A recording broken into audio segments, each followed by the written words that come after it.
Welcome back to a new video. Today we will discuss 3 serial killers all known for horrific crimes, yet they have slipped under the mainstream radar for whatever reasons, making them somewhat unknown. Let's get into the facts. Robert William Pickton, known as Willie, was described as a pretty quiet guy by people who knew him. Him and his brother David were pig farm owners, as in the 1970s their parents died and handed them down the farm. Robert and David failed to look after the farm in the following decades and it fell into decline. The only farm worker who stayed on after the decline was a guy named Bill Hiscox. He said the farm was a really creepy place. Both brothers ended up selling most of their land for over $5 million from 1995 to 1996. With this money they opened up a charity called the Piggy Palace Good Times Society. The charity's purpose on paper was to host shows like dances and live bands to raise money for worthy charities. Instead, they held drug-fueled parties which would attract bikers, drug addicts and prostitutes. They would host upwards of 2,000 people each event. Robert and David would take to the streets of poverty-stricken downtown East Side to try and recruit women to come to the events they held. Around the same time, people started noticing a lot of women start going missing around the downtown East Side and began suspecting there was a serial killer at large. When the police were approached regarding the disappearance of all the women, they in so many words blamed their lifestyle and pretty much said they won't be getting involved unless there are bodies. March 22nd, 1997, 1 year after the Piggy Palace was brought to life, neighbours of the Picktons heard a knock at the door, and it was a woman with one hand on her stomach and a handcuff dangling from one of her wrists. The neighbour brought her in and she was rushed to hospital where she told them what happened. She said her name is Wendy and she went to one of the parties that Robert Pickton had put on. He then tried to put her in a handcuff. He ended up doing this. She fought back. She was stabbed and managed to get the knife off Robert and stabbed Robert in the face and then broke free and ran to the neighbour's house. Robert showed up at the same hospital Wendy was at with a large laceration to his face due to the knife wound that Wendy had given him. When the cops checked his pockets, the keys to the handcuffs on Wendy's wrist were in there. He said to the cops while being interviewed that he caught Wendy robbing at his farm and they stabbed each other and that her claims were lies and that she was a drug dealer who cannot be trusted. And the cops believed him and let him go. There are more questions tonight about how police in British Columbia handled the Robert Pickton investigation, this time prompted by the release of video at the Missing Women's Inquiry. It's from January of 2000, 2 years before the pig farmer would be charged with murder. Ian Hannamansing is on the story for us tonight. Ian. Peter, it's disturbing enough to see Robert William Pickton questioned by police 12 years ago. Even more chilling to know afterwards he just walked away. Already the leading suspect in the case of Vancouver's missing women, it was a relaxed Robert William Pickton who sat down with police. Do you drink? Oh, no, I don't drink, I don't smoke, I don't use drugs, and then everybody says, how come your eyes are so bloodshot? I says. This tape is now public because it's evidence at this judicial inquiry, trying to find out whether police should have arrested Pickton earlier. During the interrogation, investigators asked him about a vicious knife fight with a woman at his farm. I turned around, I didn't take the knife away from her. I did not take the knife away from her. I aimed it to her and I knifed her twice. I did that. I admit I did that. That's one thing I shouldn't have done. 2 hours of questions, no incriminating answers. So you've never taken any of the prostitutes back to your trailer? Not since this incident, no. Hey. But before that incident? No. This now retired RCMP officer was watching the questioning as it took place back in 2000, and today said it was frustrating. It certainly wasn't a textbook case on how to do an interview. Lawyer Cameron Ward says the tape is in sharp contrast to another, far more successful interrogation of a serial killer, Russell Williams. Strangler.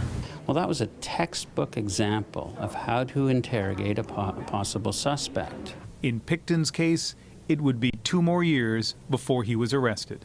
Had the interview been better handled, The result may well have been differently, and Mr. Pickton may well have been prevented from murdering a number of women who died after that date.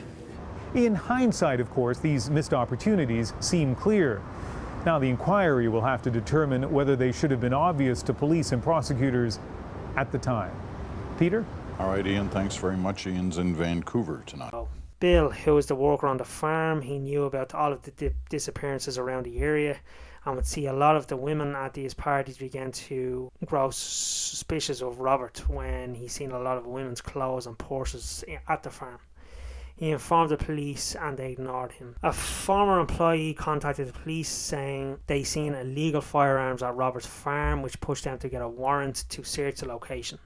Upon searching, they found blood from one of the missing girls and arrested Robert. Upon his arrest, he was put into a cell with an undercover police officer unknown to Robert, and there he made shocking confessions. He said in the video he killed 49 people and wanted to make it an even 50. What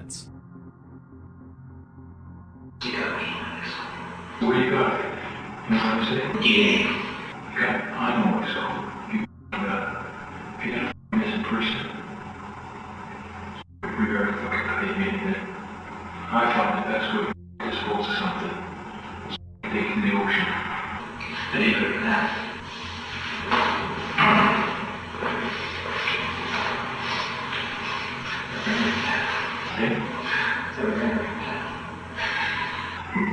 No. That's good. Pretty good. Okay? Can't be much left.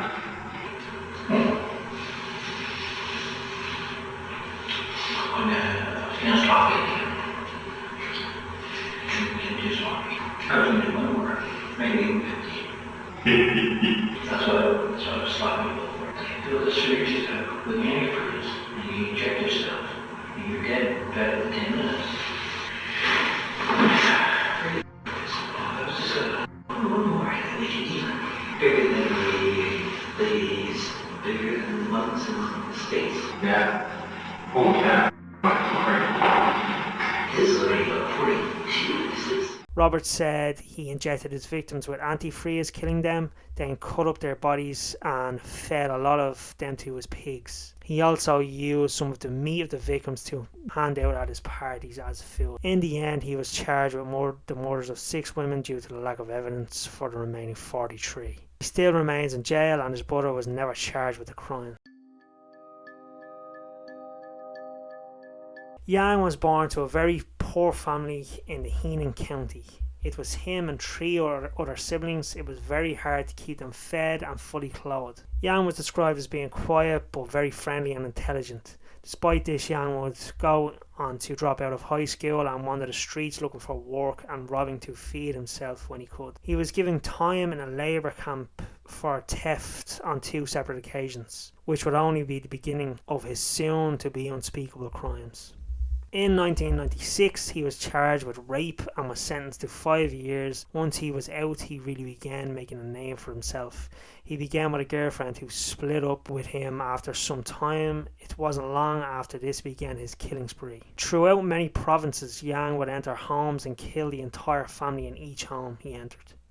In many cases, the women were abused and their pets were also killed. As far as the police are aware, his killings began in September 2000 with a small family. Yang claims to have entered the home and butchered the family inside. The murders and rapes would continue for the next 3 years. He would enter homes and use any object like a hammer, axe or even a shovel to kill entire families. He would also use extremely large shoes and new clothes each time he entered a new home to throw off any detectives assigned to the case. He told over 67 murders of women, men and children, 23 rapes and 10 serious injuries. One woman who survived her attack, would eventually go on to stand trial against Yang. Yang was eventually captured as police were doing a routine inspection around an entertainment venue. They noticed Yang acting very suspicious and standoffish and really nervous, so they arrested him for questioning. He eventually confessed to all crimes. During questioning, Yang had said, "When I kill people, I have a desire. This inspired me to kill more. I don't care whether they deserve to live or not.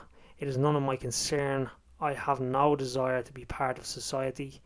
Society is not my concern." Yang was detained in 2003 and stood trial in 2004, which only took 1 hour to come to the decision of the death penalty.